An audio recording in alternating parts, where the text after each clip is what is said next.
하나님의 말씀 에베소서 4장 11절부터 14절까지의 말씀입니다. 그가 어떤 사람은 사도로, 어떤 사람은 선지자로, 어떤 사람은 복음 전하는 자로, 어떤 사람은 목사와 교사로 삼으셨으니 이는 성도를 온전하게 하여 봉사의 일을 하게 하며 그리스도의 몸을 세우려 하심이라. 우리가 다 하나님의 아들을 믿는 것과 아는 일에 하나가 되어 온전한 사람을 이루어 그리스도의 장성한 분량이 충만한 데까지 이르리니 이는 우리가 이제부터 어린아이가 되지 아니하여 사람의 속임수와 간사한 유혹에 빠져 온갖 교훈의 풍토에 밀려 요동하지 않게 하려 함이라. 아멘. 하나님께서 주신 은혜의 말씀을 함께 나누며 개인적인 경험이나 생각을 먼저 말씀드리는 것은 늘 주의를 기울여야 한다고 생각합니다. 목회자가 하나님의 말씀을 전하면서 때때로 개인의 경험을 나누는 것이 유익함이 될 때도 있기는 하지만 하나님의 말씀이 보여주시는 은혜의 방향을 사람의 생각이나 경험으로 제한할 수 있기 때문인데요.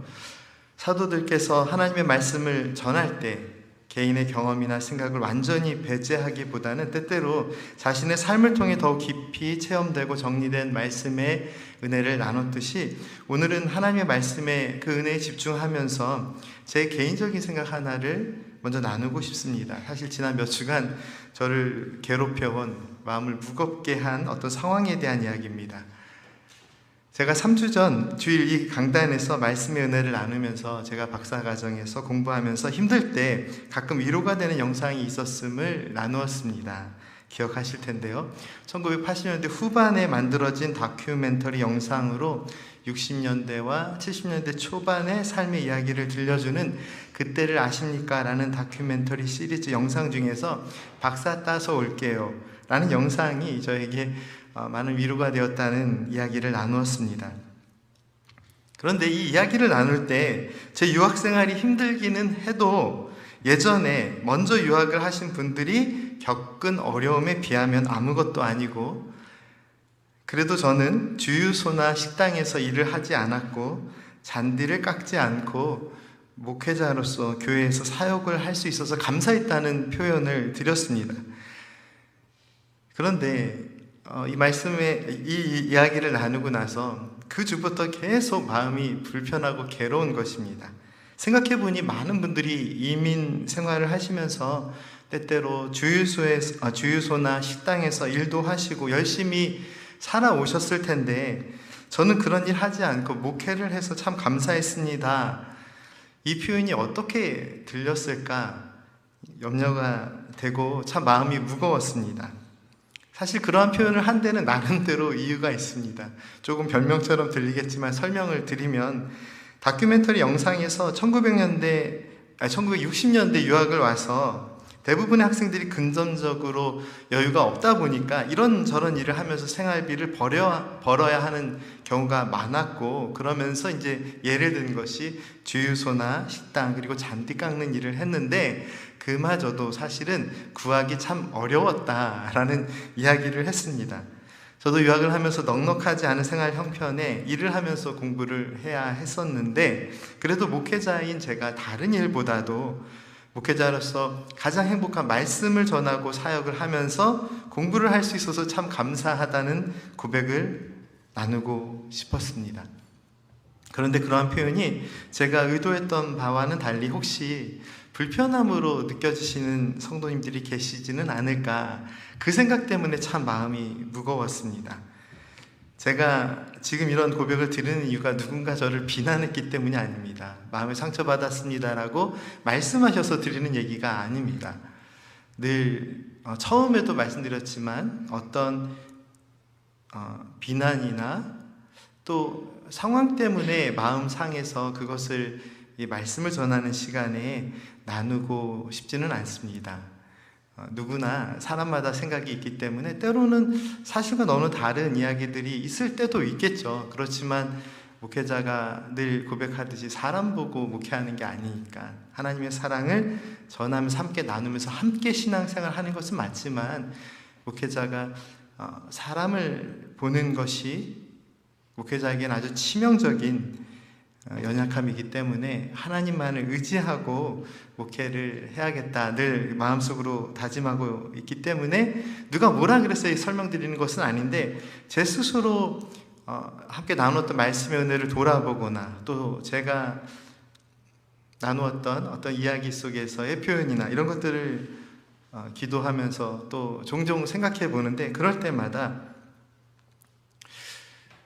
참 좋은 은혜를 나누면서도 이렇게 실수가 있을 수 있고 말과 행실에 부족함이 있을 수 있구나 라는 생각을 다시 한번 하게 되었습니다.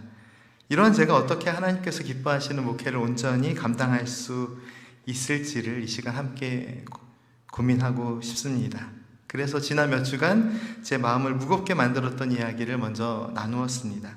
오늘 하나님의 말씀에는 바른 목회가 무엇인가 라는 질문에 대한 아주 기본적인 이해가 설명되어 있습니다. 함께 본문 말씀 12절 말씀 함께 다시 한번 읽어보겠습니다.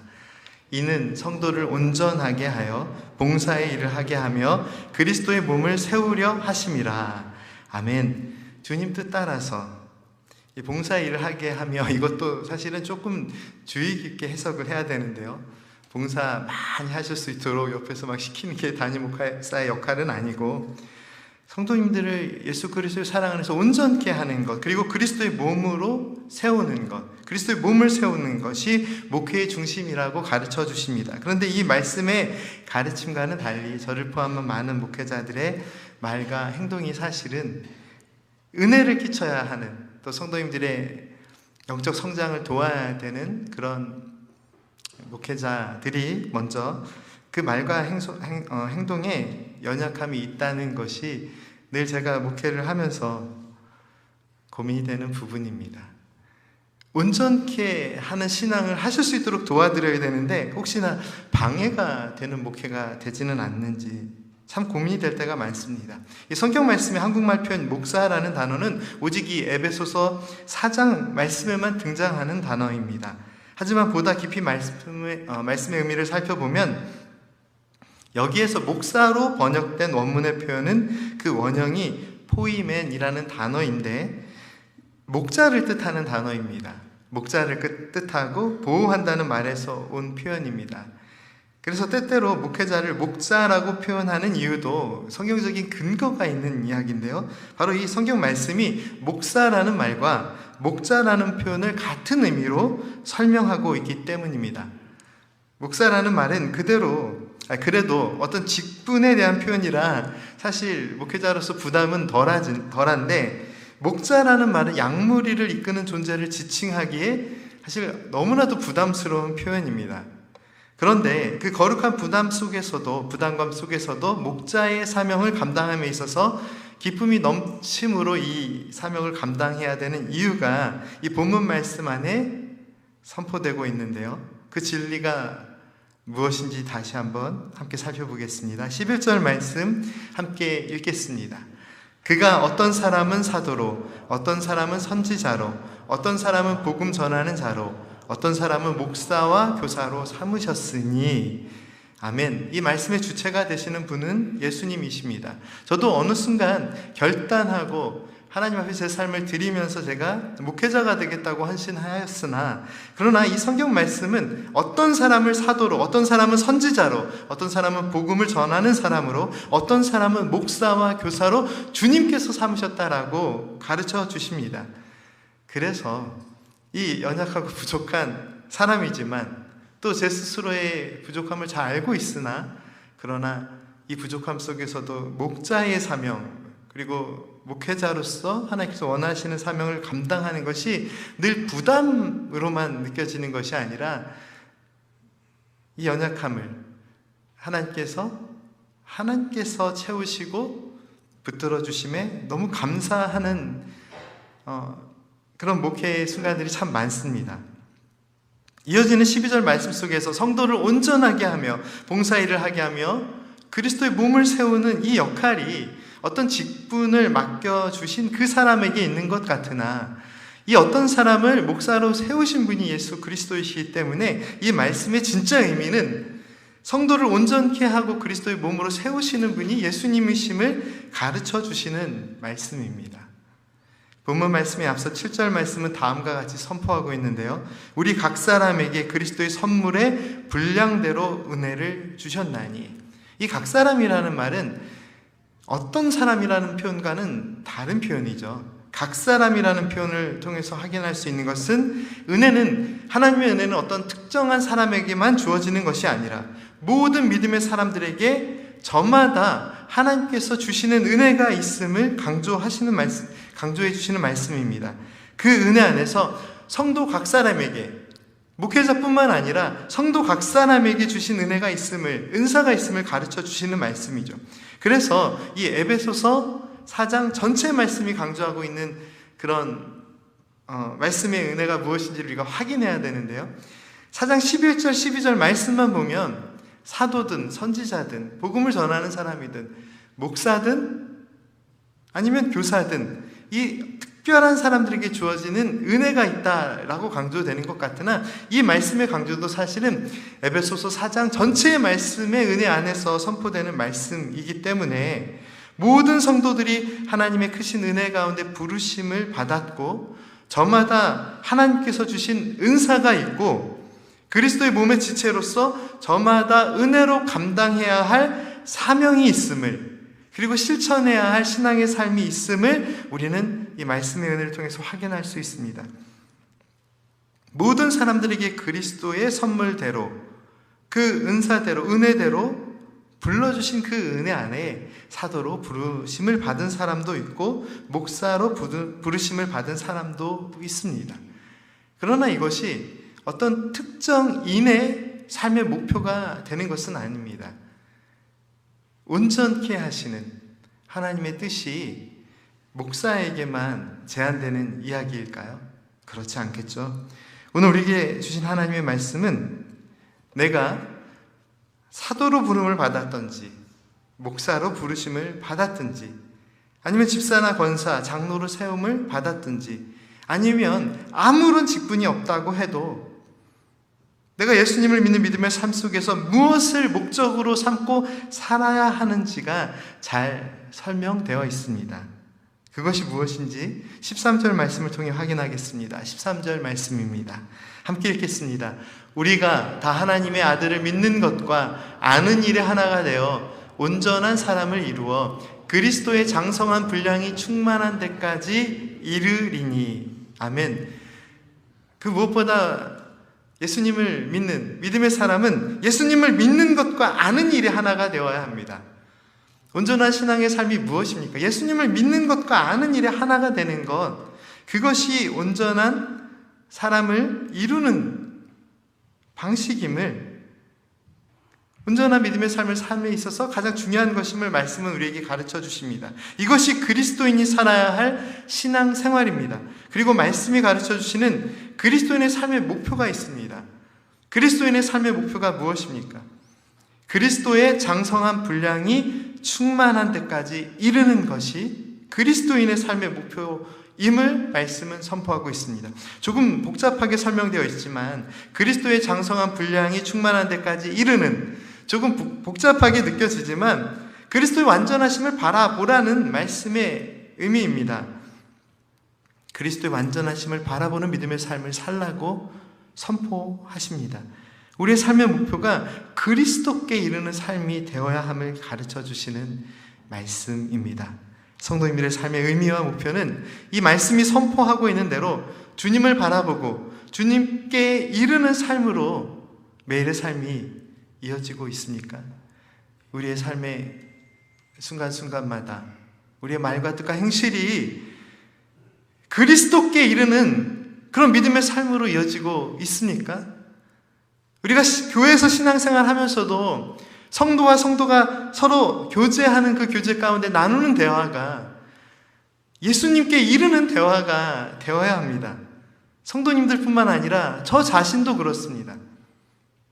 그래서 그런 생각이 들 때마다 너무 인간적인 생각에 이렇게 마음 사로잡힐 것이 아니라 모든 상황 가운데서 우리 주님께서 무엇을 원하시고 계시는지를 진짜 담임 목사, 목회자가 정신을 바짝 차리고 있어야겠다라는 생각이 계속해서 듭니다.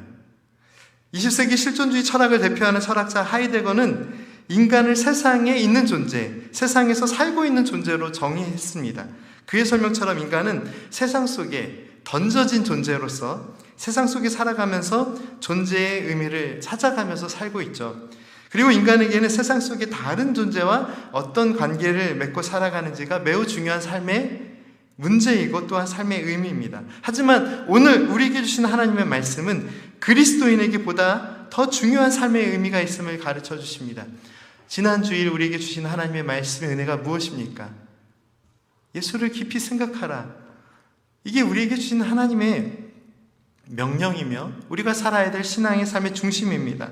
세상 속에서 저마다의 삶을 살아가고 다른 사람들과 어떤 관계 속에서 삶의 의미도 찾는 것이 그런 존재가 인간이지만 오늘 하나님의 말씀은 우리가 세상에 던져진 존재로 이 세상 속에서 존재의 의미와 삶의 의미를 찾으면서 살아가고 있으나 그러나 예수님을 믿고 믿음의 삶을 살아가는 그리스도인은 그 믿음의 눈을 들어 예수님을 바라보고 또한 그 삶의 모습이 예수님을 닮아가는 삶을 살아야 함을 가르쳐 주십니다.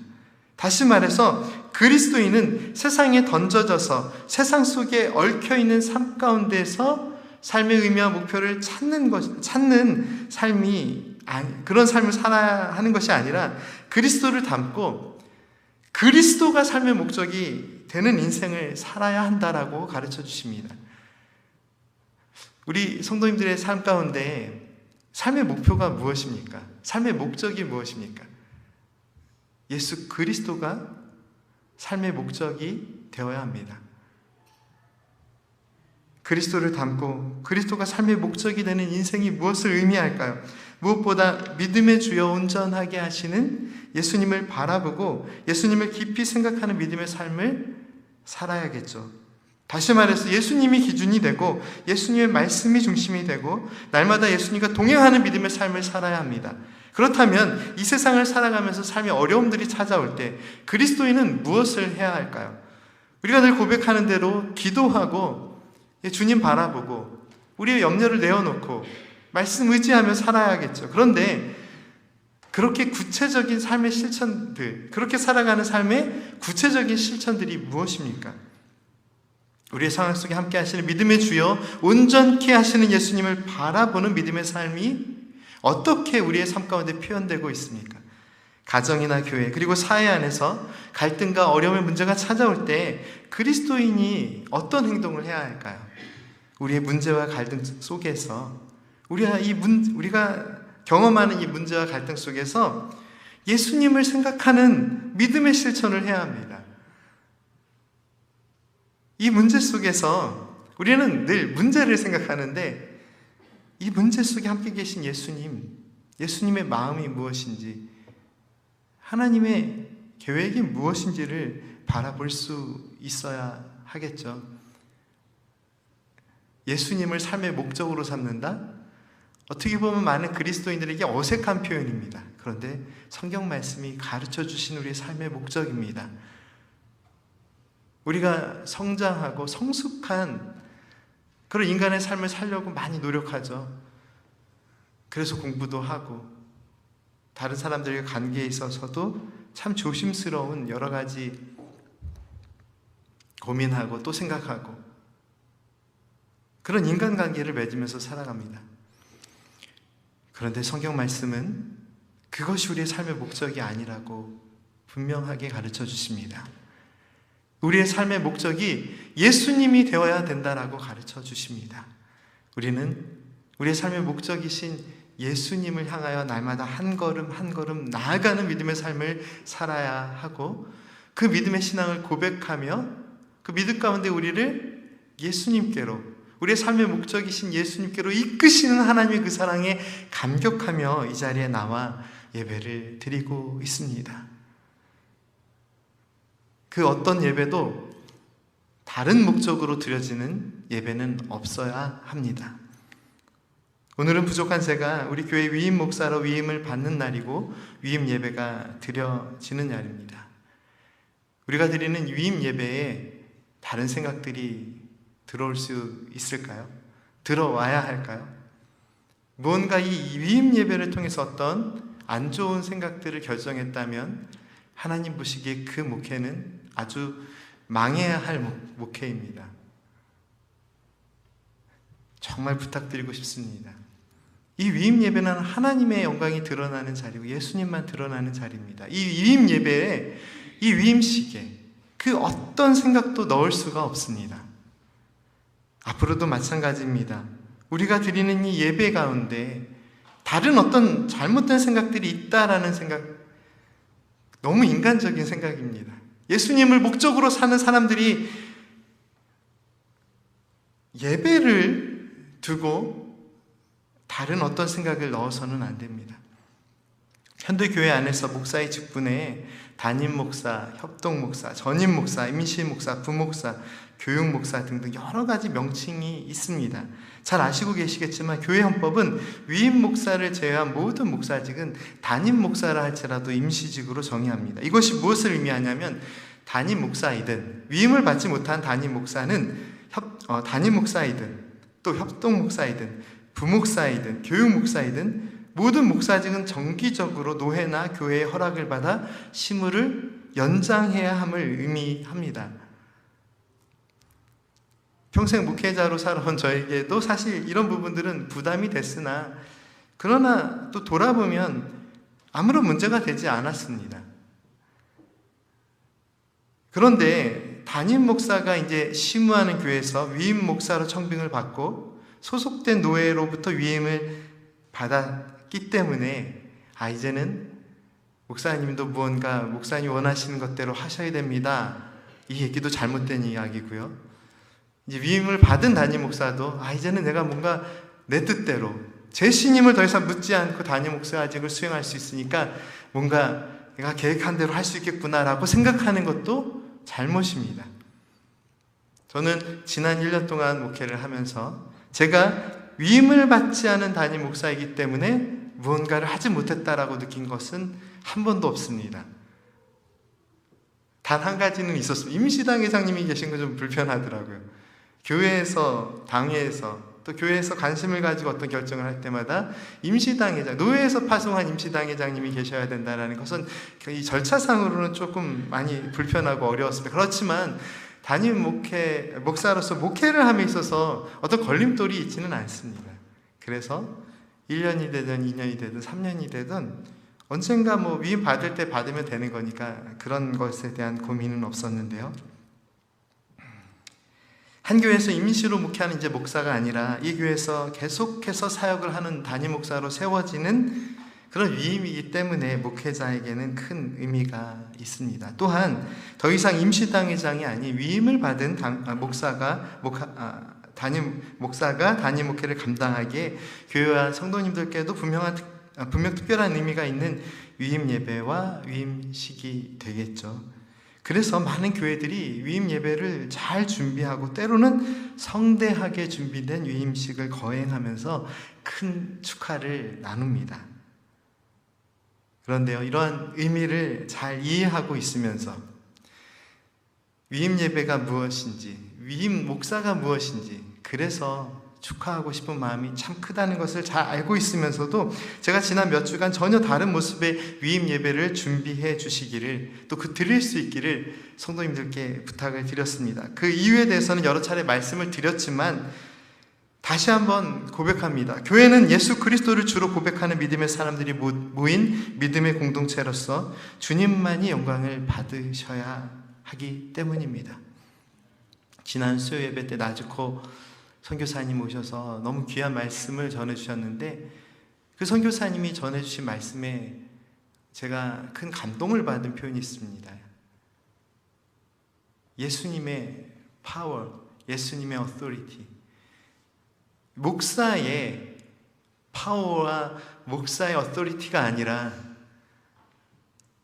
우리 한 사람 한 사람을 부르신 예수님의 권능과 능력이 또 예수님께서 주신 그 은혜와 권위가 우리의 삶 가운데 나타나야 하지 않을까요? 오직 주 예수 그리스도만을 높이고 주님의 다스리심만을 고백하는 이 믿음의 공동체가 위임 예배를 드리는데 위임 목사를 세운다는 기쁨에, 또 위임 목사가 된다는 기쁨에 그 축하를 나누면서 종종 예수님이 중심이 되어야 할 자리에 담임 목사가 중심에 세워지는 오류를 범할 때가 참 많이 있는 것 같습니다. 주님의 영광과 하나님의 은혜만 생각하는 시간이 되도록 너무나도 당연했던 생각들을 우리가 다시 한번 생각하고 또 그렇게 표현하는, 그래서 의도적으로 축소할 것들은 축소하고 하나님의 영광만이 들어가는 예배를 준비하였습니다. 위임 예배를 앞두고 제가 어떤 목사님과 대화를 나누는데 제가 하도 이렇게 강조를 하고 축하를 해주시고 싶은데 안 된다고 자꾸 하니까 그런 말씀을 해주셨습니다. 살면서 여러 번 드리는 위임 예배도 아니고 한 번이면 좋겠는데 이제 또 현실이 그렇지 않으니까 이렇게 표현하시더라고요. 한 번 또는 2번 드리는 위임 예배일 텐데 축하도 하고 선물도 하고 손님들도 많이 초대해서 진행하는 것이 좋지 않겠냐고 말씀을 주셨는데, 물론 그렇게 하는 것도 의미는 있습니다. 그렇게 하는 교회들을 비난하고 싶지도 않습니다. 어떤 의미가 있는지는 이미 말씀드렸습니다. 다만 제 마음에 주신 생각은 단 한 번밖에 없는 시간이고 단 한 번밖에 없는 기회라면 오히려 그 기회를 주님께 온전히 올려드리는 것이 맞지 않을까요? 단 한 번이니까 그래도 한 번은 이렇게 하자가 아니라 단 한 번밖에 기회가 없으면 이 한 번을 더 정확하게 하나님께 올려드려야 한다고 생각합니다. 교회에 많은 예산이 사용되고 또 개인적인 또 교계적으로 손님을 모시기 위해 많은 비용이 들어가고 그렇게 축하하는 그런 위임 예배, 그 축하의 시간에 위임 예배가 초점이 맞춰지고 무엇보다 축하라는 부분이 지나치게 강조되기보다는 위임 목사로 청빙을 해주신 교회의 성도님들 앞에서 노회가 주관하여 위임하는 거니까 그거면 충분하다는 생각을 하게 되었습니다.